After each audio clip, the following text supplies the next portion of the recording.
हरे कृष्णा। भगवद गीता अध्याय 2 श्लोक संख्या 7। कार्पण्य दोषोपहता स्वभाव पृच्छामि त्वां धर्म सम्मूढ़ चेतः यश्रेयस्यान् निश्चितं ब्रूहि तन्मे शिष्यस्तेऽहं शालिमां त्वां प्रपन्नम्।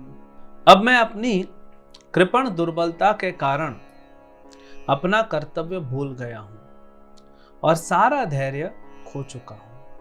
ऐसी अवस्था में मैं आपसे पूछ रहा हूं, जो मेरे लिए श्रेयस्कर हो उसे निश्चित रूप से बताएं। अब मैं आपका शिष्य हूं और शरणागत हूं, कृपया मुझे उपदेश दें। ये भौतिक सृष्टि को ऐसे बनाया गया है कि इसमें अपने आप सभी लोग चिंतित हैं। ये सिस्टम ही ऐसा है जिसमें हर जगह भौतिक चिंता आपको लोगों में दिखेगी, सभी जीव जंतु में। और ये कोई बनाता नहीं है सिस्टम। जैसे बोलते जंगल में आग लगकर बड़ी भयावह हो जाती है, कभी कभी वो महीनों तक चलती है।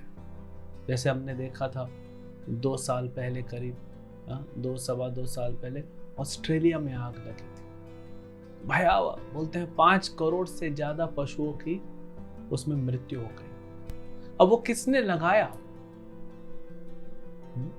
किसी ने लगाया नहीं होता, वो अपने आप लगता है।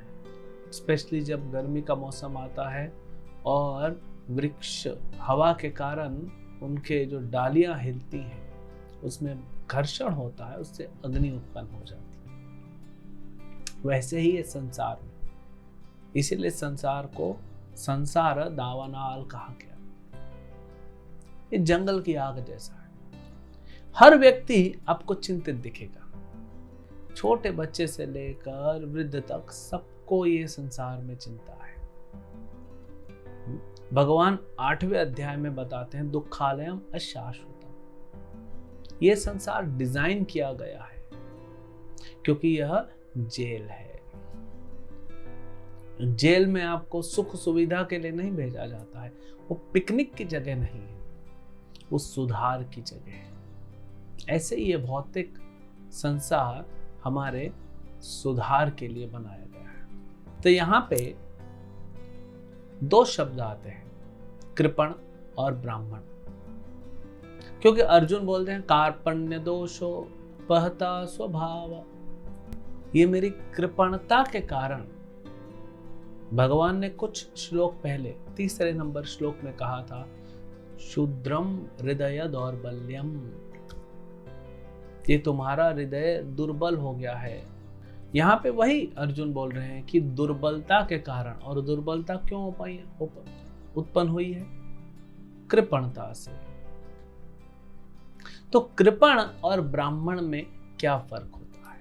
ब्राह्मण जो होता है वो दूर की दृष्टि रखता है, वो जानता है जीवन क्या है, वह जानता है संसार कैसे चल रहा है, किसने बनाया है, भगवान कौन है, मेरा संबंध भगवान के साथ क्या है। किसी कारणवश, मेरे किसी पाप, किसी अपराध के कारणवश मैं संसार में फंसा हूं, लेकिन निकलने का मार्ग भी है। उस मार्ग की हम चर्चा करेंगे। तो ब्राह्मण को वो पता है, जैसे अगर 10 मंजिला बिल्डिंग है और आप ऊपर 10वें माले पे हैं, तो वहां से आपको दिखता है, काफी सारे रोड्स दिखते हैं, ट्रैफिक दिखता है, तो आप पता लगा सकते हैं कितना जाम है, कहाँ पे कहाँ नहीं है। जैसे जीपीएस होता है, गूगल मैप यूज करते हैं, आपको 100 किलोमीटर जाना है, कौन सा रोड अच्छा है, कहाँ ट्रैफिक कम मिलेगा, सब पता पड़ जाता है, क्योंकि वो ऊपर से देख रहा है, दूरदृष्टि है। लेकिन जो कृपण होता है वो नहीं समझ पाता है, वो सोचता है ये शरीर सब कुछ है, यही जीवन है, बस इसके बाद कुछ नहीं है, इसी में जो सुख दुख भोगना है भोग लो, आगे कुछ नहीं है। उसकी दूरदृष्टि नहीं है। बेसिकली ब्राह्मण विद्वान होता है, ज्ञानी होता है, और कृपण अज्ञानी होता है, मूर्ख होता है। न वो भगवान को जानता है, न शास्त्रों को पढ़ता है, न भगवान से अपने कनेक्शन को जानता है, न कैसे पहुंचना है वो जानता है। तो यहाँ पे अर्जुन भी जो है वही दुर्बलता की बात करते हैं, क्योंकि कृपणता के कारण। क्यों? वो सोचते हैं भीष्म मेरे दादा हैं, द्रोणाचार्य मेरे गुरु हैं, दुर्योधन मेरा भाई है, ये भाव है। तो ये कृपणता का भाव है, क्योंकि शारीरिक कुछ भी चीज को देखना, शारीरिक संबंध में वो कृपणता है। हाँ, ये मैं हूं, नहीं, ये शरीर मैं नहीं हूं, इस शरीर के अंदर जो आत्मा है वो मैं हूं, ये नहीं हूं। अगर कोई कहता है कि मैं शरीर हूं, वो कृपण है, अज्ञानी है। शरीर से ही संबंध, मेरे माता, मेरे पिता, मेरा पति, मेरा पत्नी, मेरे बच्चे, मेरा भाई बहन, मेरी डिग्री, मेरा जॉब, मेरा पैसा, मेरा नाम, सब शरीर से जुड़ा हुआ है। जिस दिन शरीर खत्म, सब खत्म, आत्मा निकल जाएगी अपने कर्म अनुसार जहां जाएगी, तो पिछला कुछ नहीं देखे जा रहा है। यह ब्राह्मण जानता है, क्योंकि वह विद्वान है, वो ज्ञानी है, शास्त्र पढ़ के उसने ज्ञान प्राप्त किया है। लेकिन जो कृपण है वो नहीं जानता।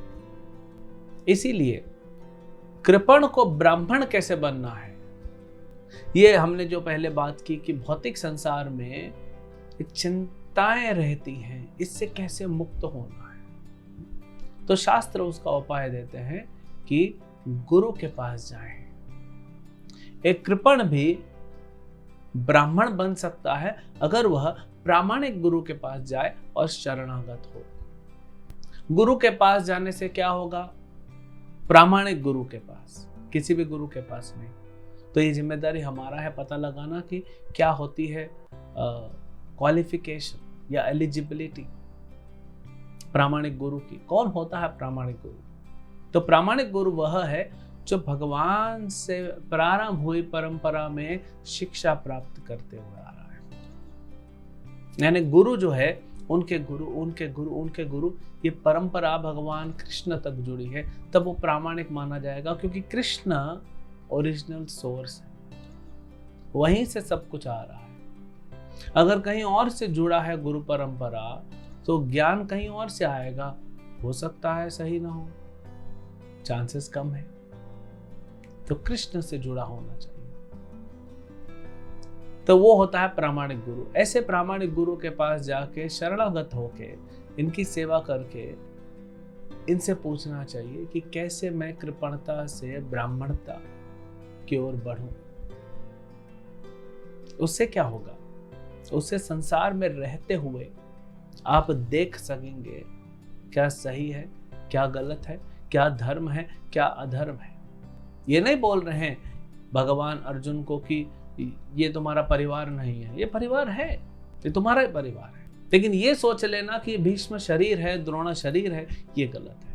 ये उन्होंने शरीर धारण किया है, अभी धर्म तुम्हारा यही है, वो भी आए हैं अपना धर्म का पालन करते हुए युद्ध करने के लिए। तुम्हारा धर्म है कि तुम भी अपना युद्ध करो, और शरीर खत्म तो होगा ही।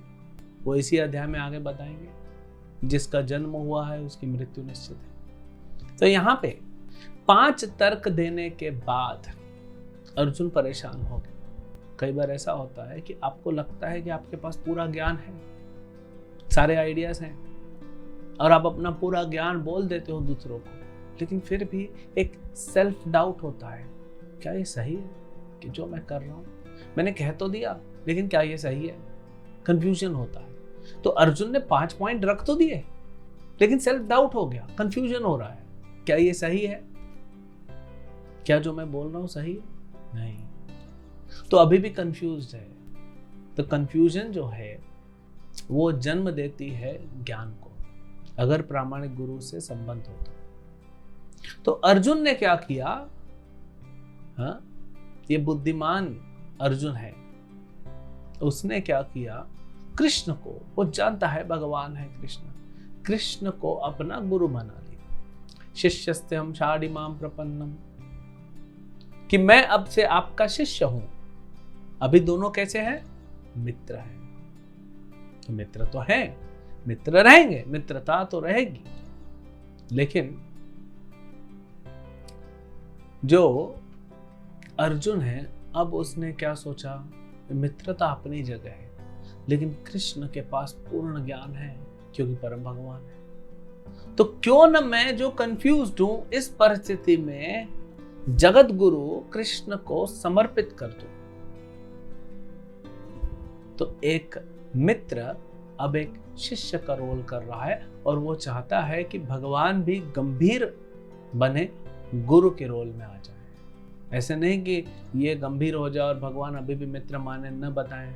तो इसीलिए बोलता है कि निश्चित रूप से आप बताइए मेरे लिए क्या सही है, तो भगवान आगे बताना चालू करेंगे। तो यही बुद्धिमानी हमें भी करनी चाहिए। भगवान या भगवान के प्रतिनिधि किसी के पास भी हम शरणागत होते हैं तो वही रिजल्ट मिलता है। कंफ्यूजन से दूर, अज्ञानता से ज्ञान की ओर जाएंगे। हरे कृष्ण।